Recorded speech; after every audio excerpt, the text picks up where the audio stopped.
Hi, I'm Anna with the Frain Group. Today we'll be cycling your DCI 300-gallon processing tank.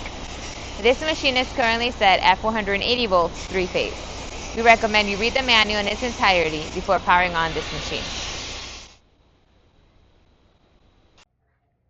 We will now be demonstrating variable speed.